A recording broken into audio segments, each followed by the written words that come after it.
Hello, friends, and thank you for tuning in to our broadcast today. In a few moments, we're going to take you into a live session where Bishop Wayne was teaching a message designed to feed your faith and to elevate your understanding.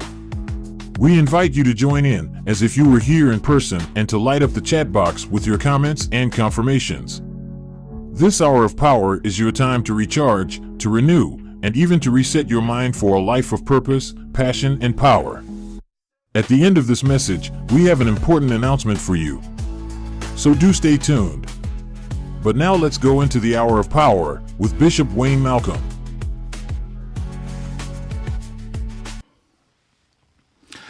Tonight, I want to talk about the power of ideas, and I want to suggest to you that you are just one idea away from your next breakthrough. Just one idea away from your next breakthrough.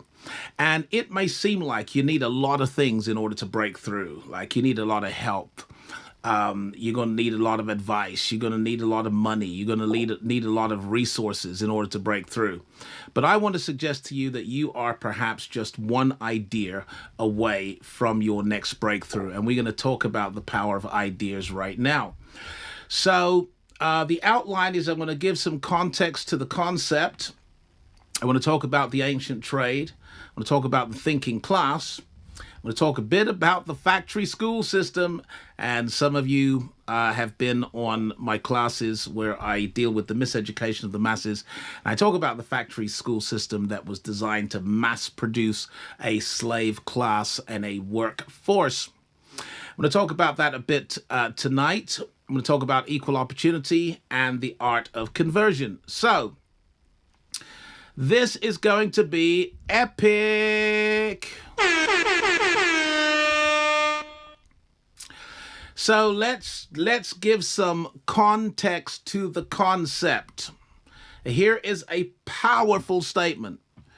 Those who think for a living will always be paid more than those who work for one.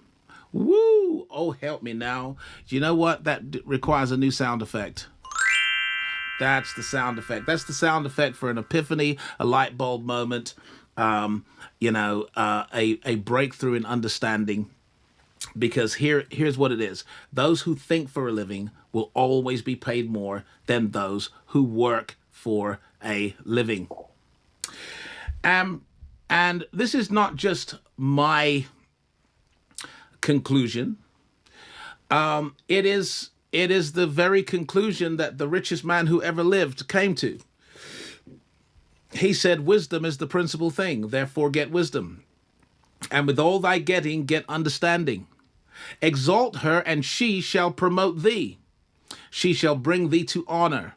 And when thou dost embrace her, she shall give to thine head an ornament of grace, a crown of glory shall she deliver to thee. So here's arguably the richest man who ever lived, namely King Solomon, who concluded that there was something more important to him than money and riches. There was something more important to him than houses and land. There was something more important to him than status and fame. And it was wisdom. He said, because if you get wisdom, you've got the root. Everything else is a fruit. If you get the wisdom, you get the cause. Everything else is an effect. If you get the wisdom, you get the source. Everything else is a supply. And of course, if you have the source, you'll never run out of a supply. If you have the cause, you can use the cause to create the same effect over and over again. And if you have the root, you'll never run out of fruit. But see, if you give a man a fish, you feed him for a day. Teach him how to fish, give him a boat, a net, and a skill set, and you feed him for life. One's a cause, the other is an effect. Give a man a mango, you may feed him for a day. Give him a mango tree, and you may feed him and his family for life. Solomon prioritized the root cause of his success. He prioritized the source of his endless supply. And he challenged everyone in his Proverbs to prioritize wisdom. And as you go through the book of Proverbs, you will see that he promotes wisdom, understanding, and knowledge above any physical symbol of wealth. And of course, knowledge is information, understanding is explanation, wisdom is application. He is effectively exalting thoughts above things.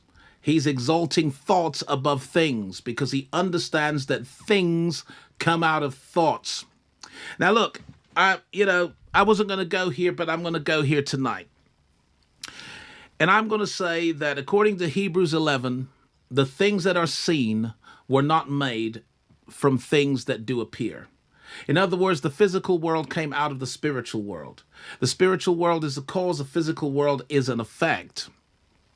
And what this really means for us is that if we can prioritize the invisible causes of physical, material success, then we will have an endless supply because we are in possession of a source. And so this is the wisdom of Solomon, and it is a wisdom I'm going to challenge you to embrace, but I'm going to take it to another level. Can we take it to another level? I want you to know that Adam's job was a thinking job. Woohoo! I'm sorry. Adam's job was a thinking job. You know, the original man, which I'm going to call the authentic man, God's dream and design for humanity, is what we see in Adam before the fall. So Adam's original job was a thinking job. He did not sow or reap. How do we know this? Because God planted the garden eastward in Eden. Adam didn't plant the garden, okay? He neither sowed nor reaped. He didn't plant, he didn't harvest. He didn't hunt, he didn't kill. Instead, he dressed and he kept. He categorized and labeled. He gave names and frames and assignments and roles to every living creature. Now, let's just dive over to the right-hand side to read this before I go to the bottom piece. It says, "And out of the ground the Lord God formed every beast of the field and every bird of the heavens and brought them unto the man to see what he would call them." What's God saying? God's saying, Adam, think. Think now. I want you to come up with a name. I want you to come up with a frame. I want you to come up with a role. I want you to come up with a job description. I want you to come up with the definition. I want you to come up with the responsibilities. I want you to give everything an assignment. I'm bringing everything to you to see what you will call it, right? And it's not that you're going to say, okay, God, what shall I call this? It's now you are going to dig deep into your creative, imaginative faculty, and you are going to name all of the creatures and put them into categories and assign them places and spaces and roles and functions.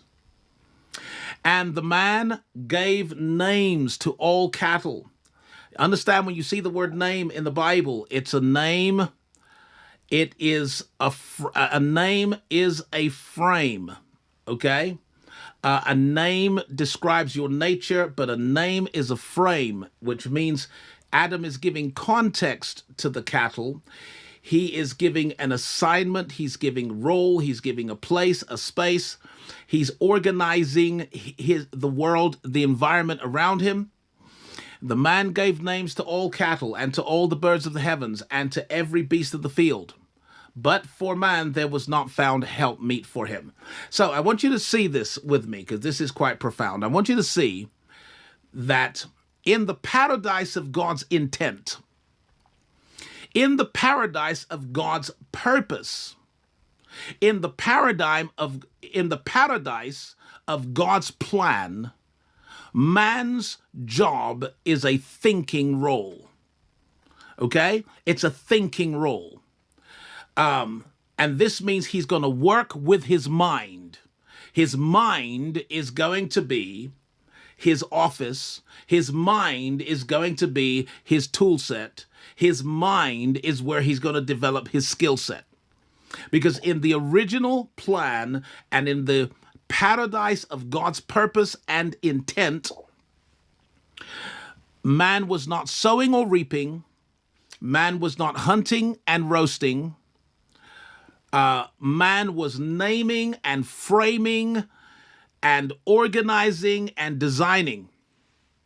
It is only after the curse of Genesis 3, the curse saw Adam's fall from the thinking class to the working class. Oh, help me now. The curse saw Adam's fall from the thinking class to the working class, from head to hands, okay?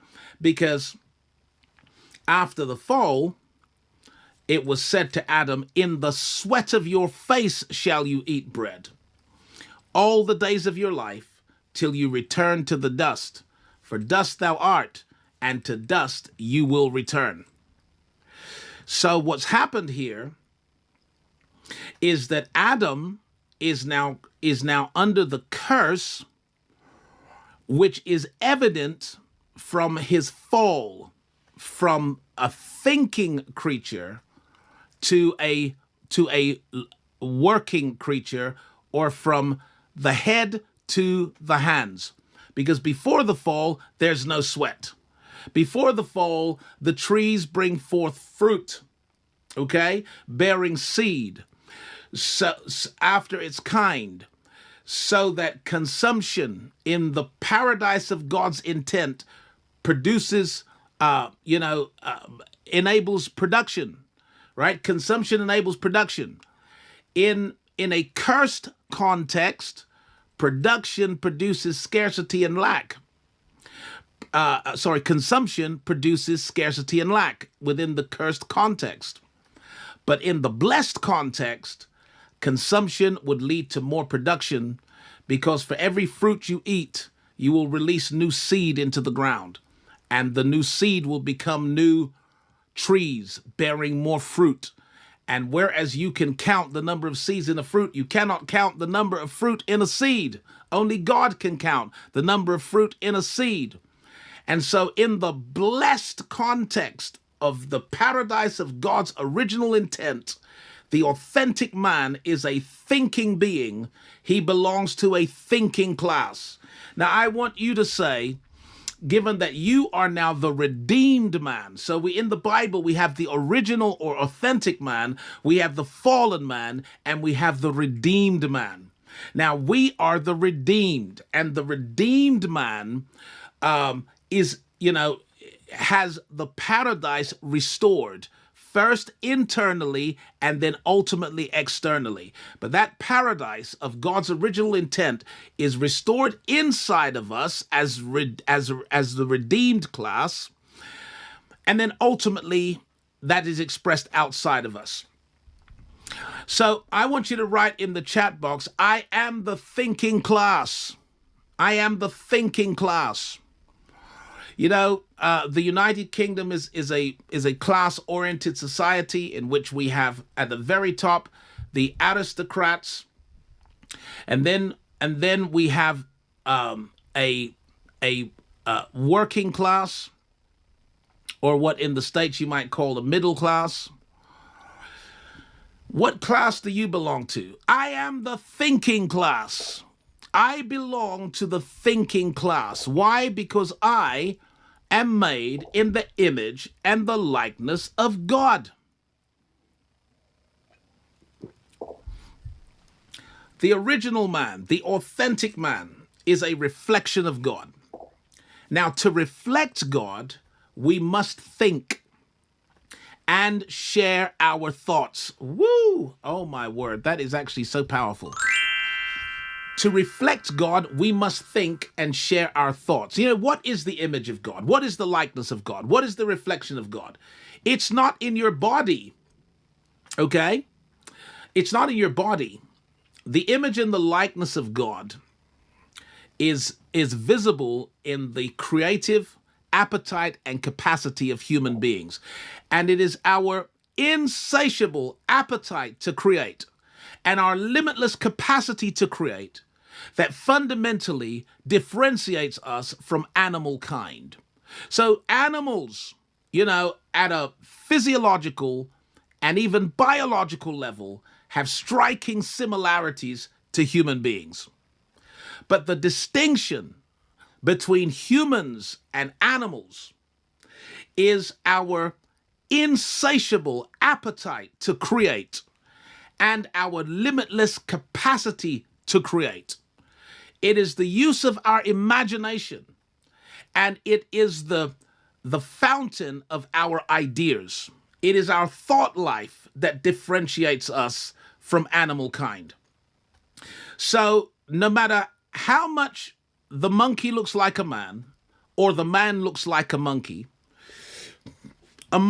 has no chance in millions of years of ever making the technology that allows us to share in real time across nations in a class like this. It's man that sits and thinks about these things. It's man that entertains these ideas. It's man that becomes serious about his ideas. And it's man that ultimately acts on his ideas to materialize his own intention. That is the image and the likeness of God. We know this because in Genesis 1, the only thing God reveals to us about himself is his creative capacity, his creative nature, and his creative capacity.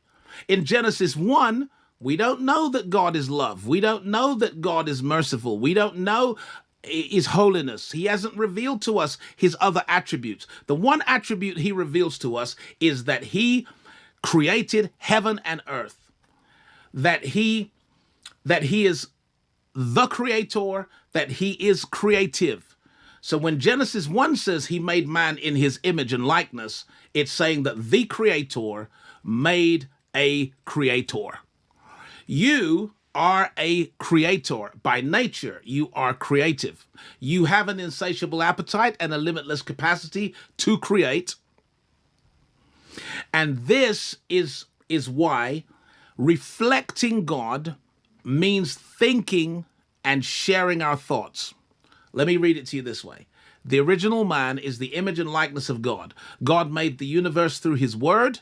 Words are thoughts expressed, communicated, or shared through sounds. Okay, so what are words? Words are thoughts, but they are thoughts that are being communicated or shared through sounds. Okay, so this means that if God created his world, if God created the universe by thinking and sharing his thought, then how do we create our worlds as his reflection? We create our worlds by thinking and communicating our ideas. You see, anyone that fails to think or to communicate ideas is going to be subject to their environment and will never be masters over their environment.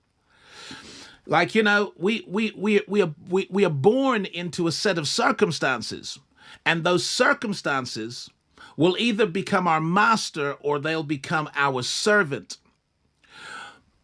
They become the master of people who fail to think or to communicate ideas, but they become servants to people who think and who communicate ideas. All right, I hope that wasn't too deep, because I'm going deep now.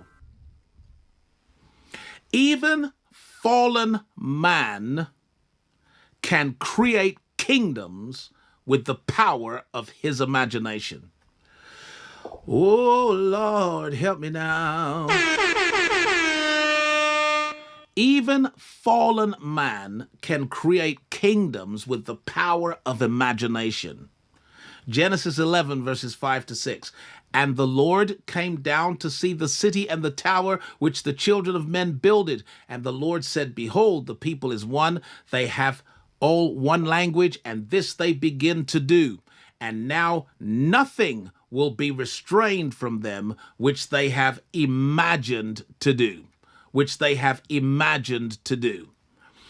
See, even when fallen man harnesses the power of imagination and entertains a new idea, the fallen man can create a kingdom, can build a city, can build a tower, can build wealth, can build an environment, a set of circumstances, can build platforms.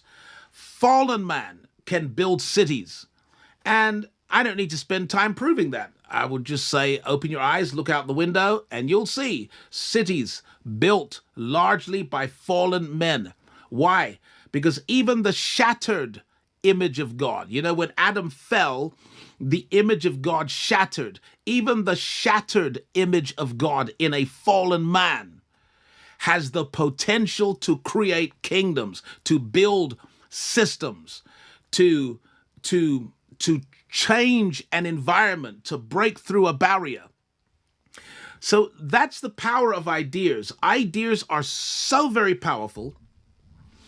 And God made you and I to be not a working class, not an animal class, but a thinking class.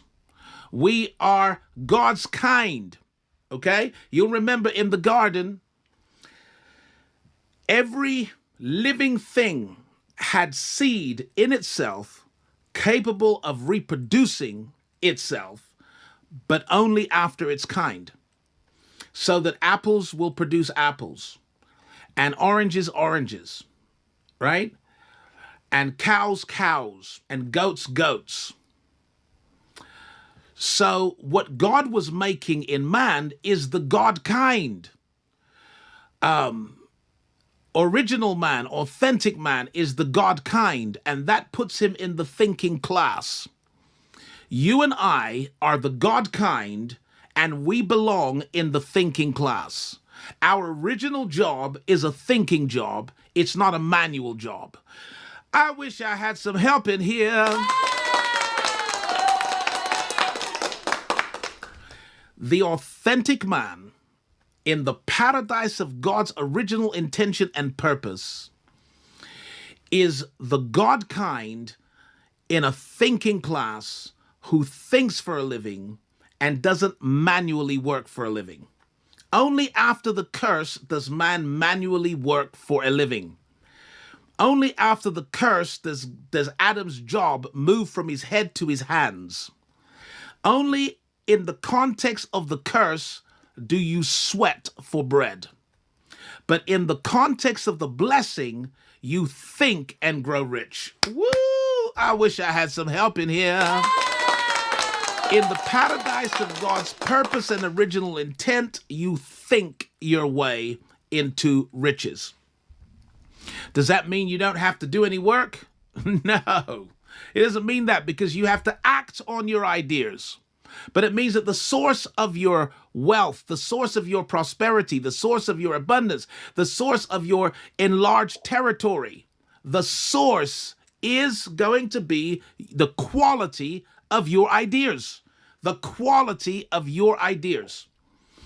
And so let me bring this into a very practical and historic context to say that the Industrial Revolution that took us out of the agricultural age, the Industrial Revolution created a demand for manpower. Okay? So the first stage in the Industrial Revolution saw the advent of factories and steel and railroads, because we'd entered into the age of mass production. And in the age of mass production, what the owners of the means of production needed was manpower.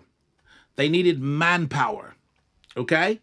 And so they rewarded manpower. They needed manual labor. They needed hands on deck. They needed muscle.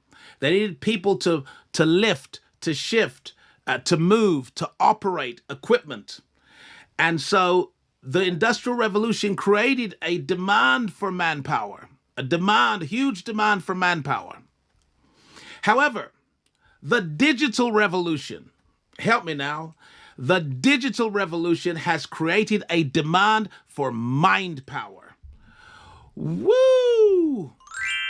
So that demand has shifted from manpower to mind power. Now, if you're unaware of this, let me explain that many of the manual jobs that were available 20, 30, 40 years ago have been replaced by machines. Machines can do any form of manual labor. Machines now make it possible for one man to do what it took 10 or 20 men to do years ago. Eventually, machines will replace manual labor. And we're seeing that pan out, specifically as we move into the next phase of the Industrial Revolution with the advent of AI, artificial intelligence, the Internet of Things, okay? The Internet of Things, whereby everything will be connected to the internet. Cars will all be connected to the internet. Your fridge will be connected to the internet. Every appliance in your home will be connected to the internet so you can operate it from your phone. And in some cases, you can already do that. Hospitals, surgery, everything will be connected to the internet. So if they make something, they're going to make it to be internet compatible, right? So that's where the dawn of that revolution. We're also, about to see the advent of something called 6G. So right now we're using 5G, but 6G is going to make 5G, seem like a horse and carriage compared to a high-speed train. And so we're at the dawn of a new face of the Industrial Revolution, in which machines will pretty much wipe out machines operated by artificial intelligence and the Internet of Things and various forms of reality, virtual, augmented, all these things. They're going to wipe out a significant portion of manual jobs, okay? Because we've moved from the age of manpower into the age of mind power. But there's a problem. The problem is that imagination and creativity was the very thing that the school system was designed to suppress. Imagination and creativity is the very thing that the school system was designed to suppress. And I'm going to get into that in a moment. It was designed to suppress it because when it was designed to mass produce workers, a slave class, a working class, not a thinking class. It was designed to mass produce manpower, people who were dependent on jobs, people who were job dependent, people who would do as they're told, people who would do without thinking, people who would take a course and then go to work on the production line, just moving items monotonously from this belt to that belt. That when the factory school system was created, it was created to mass produce that kind of a worker, a voluntary slave, an obedient slave, a hard-working slave, and a less thinking slave. This is what the system was designed to generate.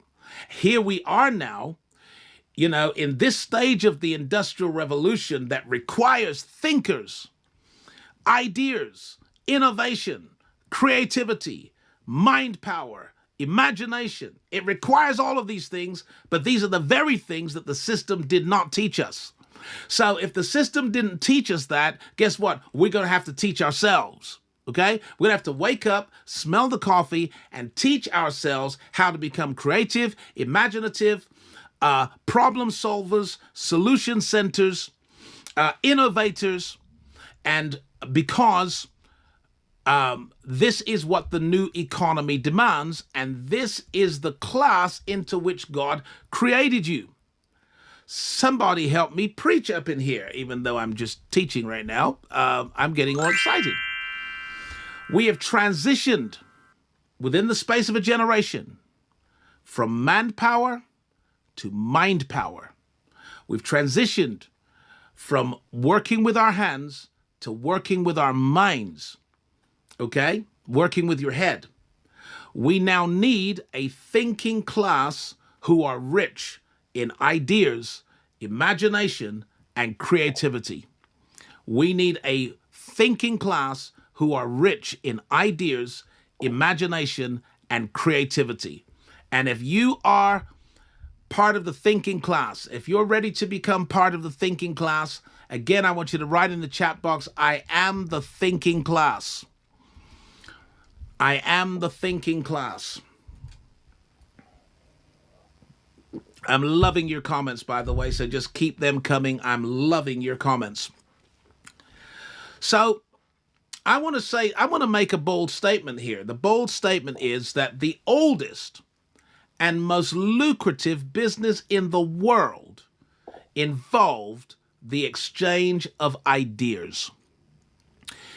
It's the oldest business in the world, okay? And the most lucrative business in the world involves the exchange of ideas. Can I prove that? Look, from the caveman documenting history with paintings on cave walls, okay, to the Greek and Roman philosophers, to the Bible itself, 66 books of thought and ideas. The oldest and most lucrative business in the world involved the exchange of ideas. Now, there's a difference between sharing ideas and selling ideas, but I'll talk about that towards the end. Now, let's look at this. Given that ideas are the source and genesis of every meaningful invention, industry, institution, and item, I literally have to go back over that. I mean, every invention started with an idea. Every industry started with an idea. Every institution started with ideas. Every item that you can purchase on Amazon was once an idea in someone's mind. The genesis of invention, industry, institutions, and items, the genesis is ideas. Okay? Now, given that the genesis of all physical things is ideas, and the genesis of social systems is ideas, and the genesis of institutions are ideas, then ideas is a safe trade. Ideas is sustainable, and it's suitable for people who think. Now, let me break this down. Let's go to the right-hand side, okay? Ideas and imagination are the language of the spiritual world. Woo! My word, I need some more. I need that. I need that. And I need that. Ideas and imagination are the language of the spiritual world. Now, I'm going to break this down into some detail. But given that every physical thing came out of the spiritual world, okay, every visible thing came out of the invisible, right, including the universe, right? John 1:1, in the beginning was the Word, the Word was with God, Word was God. All things were made by him, and without him was not anything made that was made. The physical world was created, came out of the invisible. Hebrews 11, things that are made, things that are seen are not made from things which do appear. So the physical comes out of the spiritual, the visible out of the invisible. So when the spiritual and the invisible are speaking to you, okay, when God is speaking to you, he speaks to you with ideas and imagination. Okay? Now I'm going to prove this, right? Ideas and imagination. Think about this. When God speaks to us, right, the language is called, in the Bible, is dreams and visions. right? This is ideas and imagination. It's the language of the spiritual world. So often we get an idea and don't realize that's God speaking to us, right? We get a thought and don't realize that's angels whispering to us. Some of us are complaining about lack, but we're carrying multi-million-dollar ideas. Okay? And here we are asking God for a supply when he's already given you the source. Woo. Here we are asking God for an effect when he's already given you the cause. Here we are asking God for a fruit when he's already given you the root, but he gives it to you in a language, and that language is called ideas and imagination. Number 2, imagination converts raw materials into human utilities or into useful items. So God gives us trees. He doesn't give us chairs and tables. He gives us trees. But imagination and ideas convert trees into chairs and tables. It's ideas and imagination that converts trees into boats, okay, and into tools for farming. Until the idea, there cannot be an item. Until the idea, we cannot take natural resource and convert it into some human utility. Okay, number 3, ideas break through barriers. Someone said, well, I'm stuck. Bishop, I'm stuck. I'm blocked. I'm stuck in life, my health, my marriage. I'm stuck with my business, my career, my ministry is stuck. Do you know what? You know what breaks through barriers? It's an idea, right? And sometimes what we think we need, okay, is not really what we need, okay?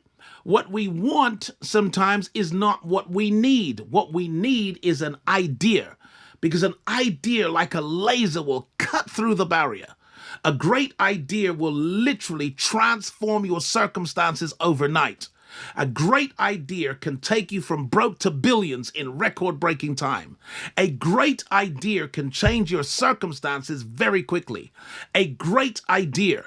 So I want an ear to hear what the Spirit is saying. I want an ear to hear an idea that breaks through my barriers, okay, that shatters the glass ceiling. I need an idea that takes me from where I am to where I belong. Okay, ideas are the true source of commonwealth, civilization, and human progress.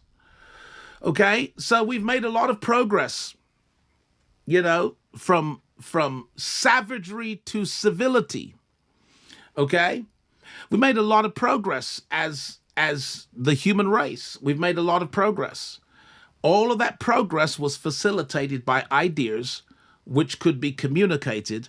Communicating ideas has changed the world and has meant that you and I live in a world that, yes, it's dangerous, yes, it's perilous, but it's a lot less dangerous than it used to be. And if I had time, I'd deal with that, but I'm not going to deal with that. So I want to show you this. I want to talk about thought equity, universal equity. I want to talk about equal opportunities. That's right, Maria. That's the answer. I need an idea. What I need right now is a great idea, a God idea, because if I get one idea, I can change my whole circumstance with one idea, given that every single thing that we ever invented, any item, any industry, any institution, anything that we have done all started with a great idea. Now, God has given to every man the power of imagination. God's given to every man the power of imagination. That's what makes us innately human, right? We can imagine, right? And to imagine, you see the word image, right? We can make movies in our mind, right? We can picture things we've never seen with our eyes. We can imagine. We have this power, okay? And God gave it freely to everyone. So watch this. God gives you the power to get wealth through ideas. This is really important, right? So in Deuteronomy 8, God says to Israel, you must remember the Lord your God because it is he who gives you the power to get wealth. It doesn't say it is he that gives you wealth. It says I am he that gives you power to get wealth. Okay? I'm going to shock some of you right now. God doesn't give you money. God won't give you money, right? And someone says, oh, no, God gave me some money. And that's great. Okay? That's great. I'm not going to deny your experience, but I'm going to tell you that your exceptions do not change the rule.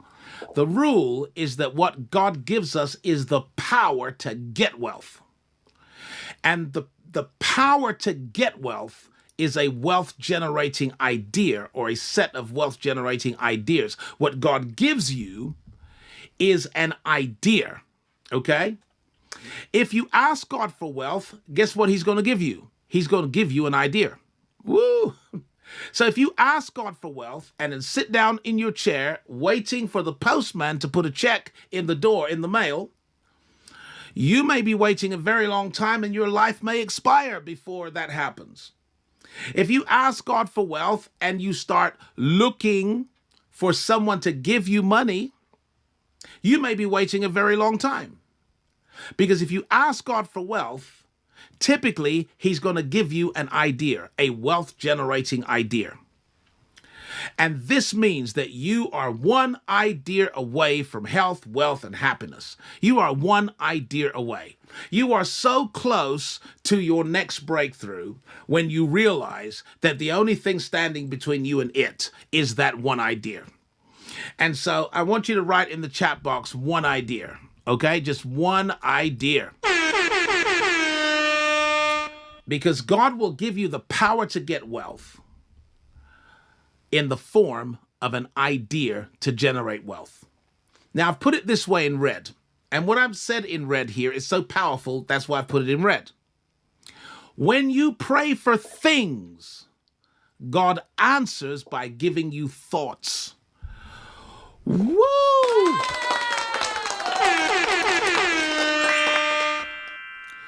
When you pray for things, God answers by giving you thoughts. Why? Because thoughts are a source. Things are the supply. Thoughts are a root. Things are a fruit. Thoughts are a cause. Things are an effect. When you pray for things, God answers by giving you thoughts.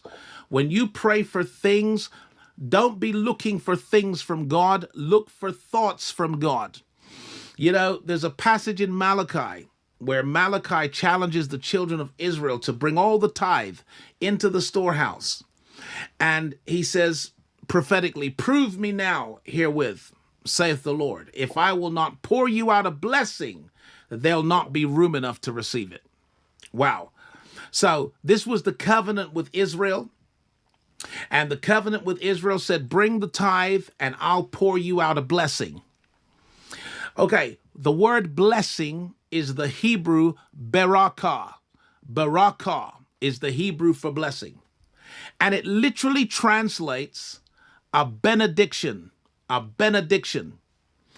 And the word benediction, so the blessing, right, the Hebrew word translated properly is benediction, which is made up of two words, bene, as in good, right? Bene meaning good, as in benefit, bene, good, right? Diction is words, as in dictionary. So what does God pour out? A good word, a benediction, a good word. So God's challenge to Israel was, okay, bring the tithe and I'll pour you out a good word.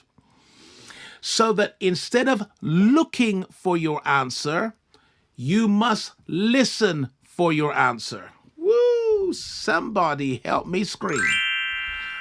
Instead of looking for the answers to your prayers, you must start listening for the answers to your prayers, because when you pray for things, God answers by giving you thoughts. And when you get a God thought, you now have the power to get wealth, the power to break through the barrier, the power to change your circumstance, the power of increased health, the power for happiness. The power is available through the thought, the thinking that God has given you in answer to your prayers. So you're now here praying, God, change my circumstance, and God will answer by changing your psychology. Oh, I wish I had some help in here. You want God to change your circumstance, but he's going to change your psyche.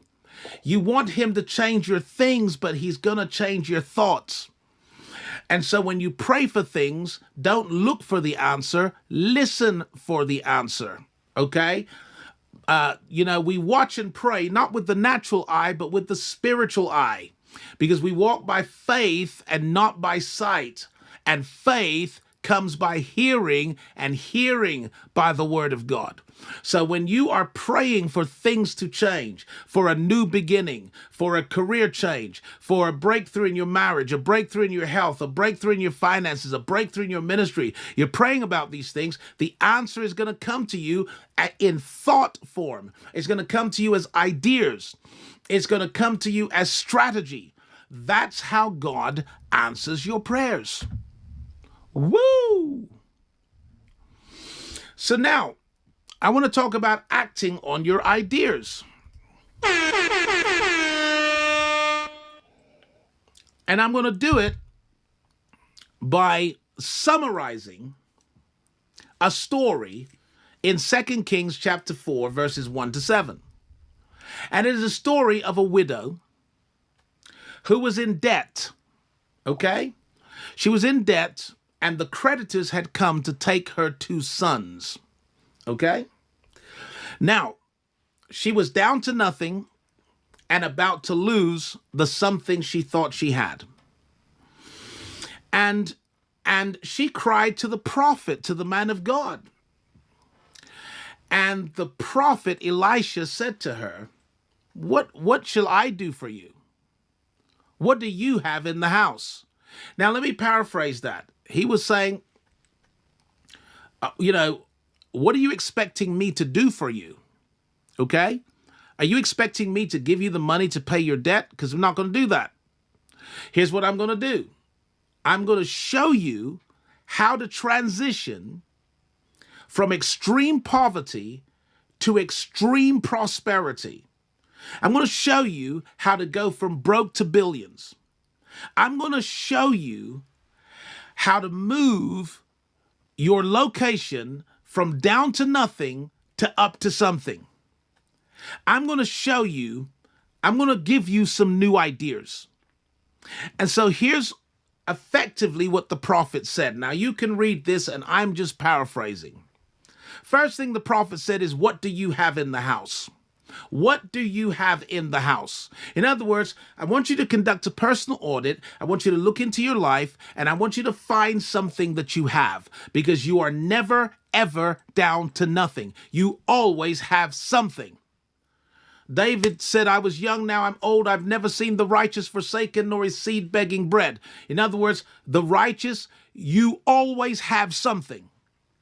And it's but see, that something doesn't mean anything if you don't recognize it as something. So you got to recognize the little something that you have. It could be a skill that you have.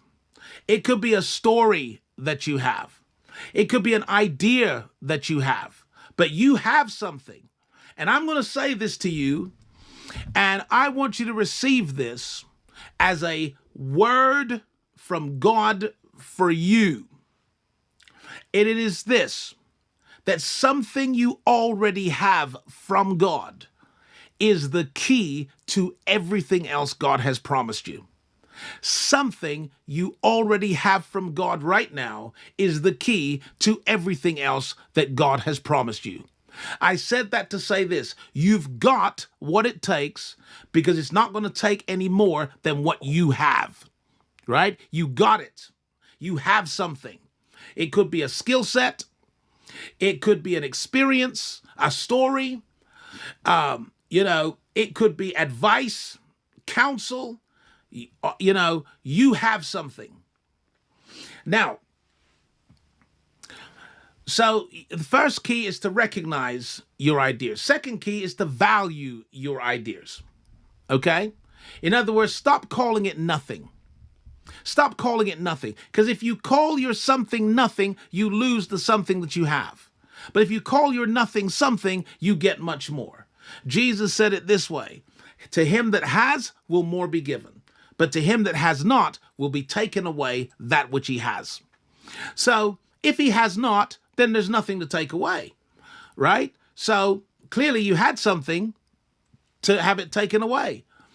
It's really that person who said to themselves, I don't have nothing. And Jesus said, if you keep saying that I don't have nothing, you will lose the something that you have. But if you call your nothing something, then it's going to be multiplied. So value your ideas, right? Your ideas are your pot of oil. Recognize your own pot of oil and value your pot of oil. Instead of thinking of it as nothing, think of it as something. Instead of thinking of it as insignificant, think of it as very significant. Think of your pot of oil, your ideas, your learning, your knowledge, your expertise, your skills, your wisdom, right? Think of that as the key to everything else God has promised you, right? Because listen, if they take everything from you, if they take your house, your car, your job, your income, they take everything from you, right? You're still left with your ideas. So that is your pot of oil. Your pot of oil is your experiences, your expertise, your errors even, right? Because they've taught you some valuable lessons. Your exposure to different environments. All of this is your pot of oil. So now you're going to put it together and say, look, I've got experience here. I've got expertise here. I've made some errors here, and I've learned lessons from that. I've been exposed to different environments, and they've all taught me life lessons. And I am a walking pot of wisdom. I am a walking pot of wisdom. And they've taken everything, but they can't take my wisdom. So I still have my wisdom. Value your ideas. Next thing the prophet said is go borrow vessels, not a few. Go borrow vessels and begin to pour your content into containers. Pour your content into containers. Package your ideas. Package your ideas. Package your ideas. So you have experience, you have expertise, package that. You've learned from some errors, package that. You have some advice and wisdom, package that. And how do you package ideas, right? You package that idea by writing a book or books, by developing courses, by teaching webinars like I'm doing right now, by coaching programs, by your social media posts, by your podcast, by your YouTube channel. All of this is a way of packaging your ideas or putting your content into containers. Because once it's in containers, it can be marketed and it can be sold. Then you sell your ideas. You sell. The final thing the prophet said was go sell the oil. Go sell the oil. Go sell the oil, right? He didn't say go give away the oil, because I want you to know there's a difference between sharing ideas and selling ideas. If you're going to share ideas, all you need is a platform. But if you're going to sell ideas, you need a process. And so we fail sometimes. Sometimes we got good advice. We got good advice for all kinds of people. We got great advice for single mothers. We got great advice for new mothers. We got great advice for dating couples and for married couples. And we got great health advice for midlife. And we've got great advice for mental health, and we've got spiritual advice, and we got career advice, and we got financial advice, and we've got business advice, and we've got all of this we've got our own pot of oil, but we are failing because we haven't packaged it to sell it. Right? We haven't put the content into containers where we can actually sell it. But the prophet said, go sell the oil, pay your debts, and live off the rest. Wow and wow. See, God gives us trees, not chairs. Are you hearing me? God gives us trees, not chairs. God gives us rocks, not rings. Now, what I mean by that is this, that your gold ring was once a rock, right? It was a gold nugget. It was a gold nugget. It was a rock. God doesn't give us rings. He gives us rocks. God gives us thoughts, not things. And with those thoughts, we turn trees into chairs and tables and boats and tools. With thoughts, we turn rocks into rings. With thoughts, we create industries. We create items. And the value is always with the thinker. The thinking, people who think for a living will always be paid more. Let me put it to you this way. If you use an iPhone, then I would ask you, which would you rather own?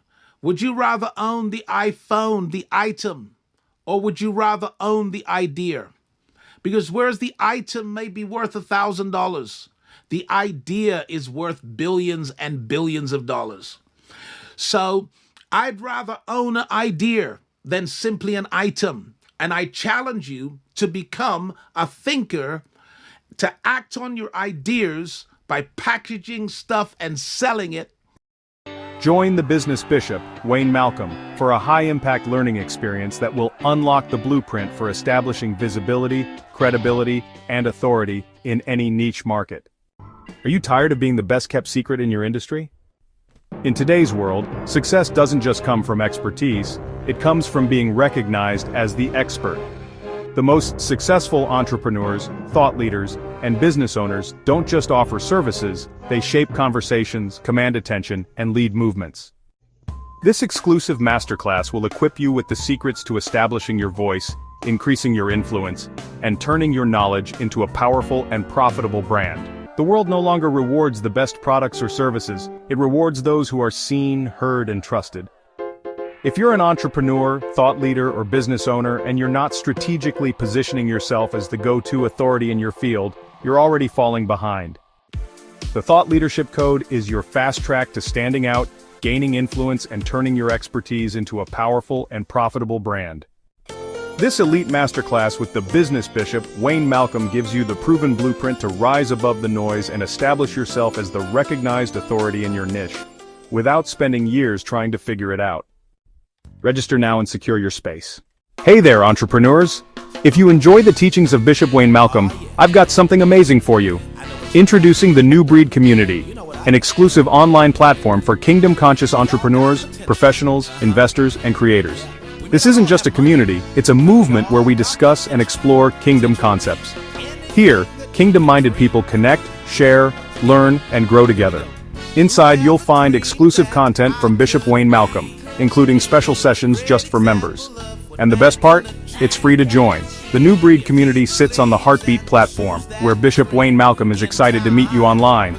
Join us for weekly Q&A sessions with Bishop Wayne, and get exclusive insights that can transform your life. Love to read? Join our book club to feed your mind and spirit. Got a prayer request? Post it and let's lift each other up. Have a testimony? Share how God's goodness is shining in your life. We're more than just a community, we're a movement. Discover the powerful relationship between your profession and your purpose. Join us now on the Heartbeat platform. Connect with us and let's grow together. Bishop Wayne Malcolm and the New Breed Community are waiting for you. So what are you waiting for? Hit that join button and step into a world of connection and growth. A warm welcome awaits you. See you on the inside.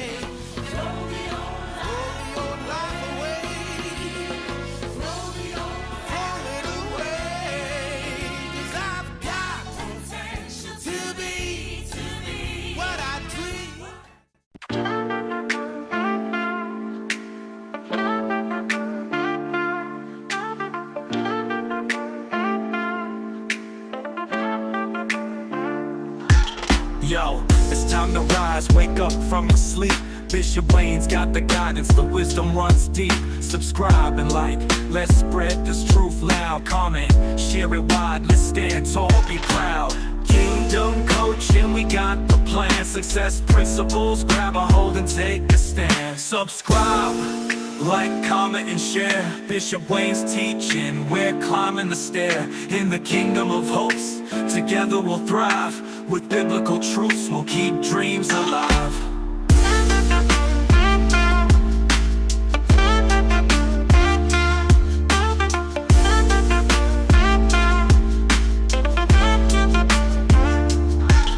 Elevate your mind, shift that identity.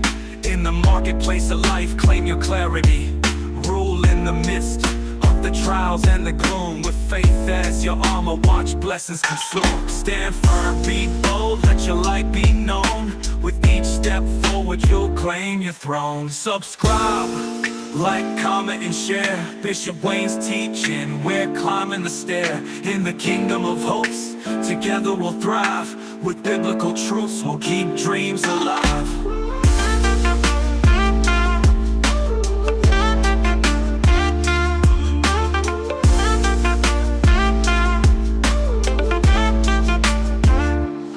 So rise up now, don't let this pass.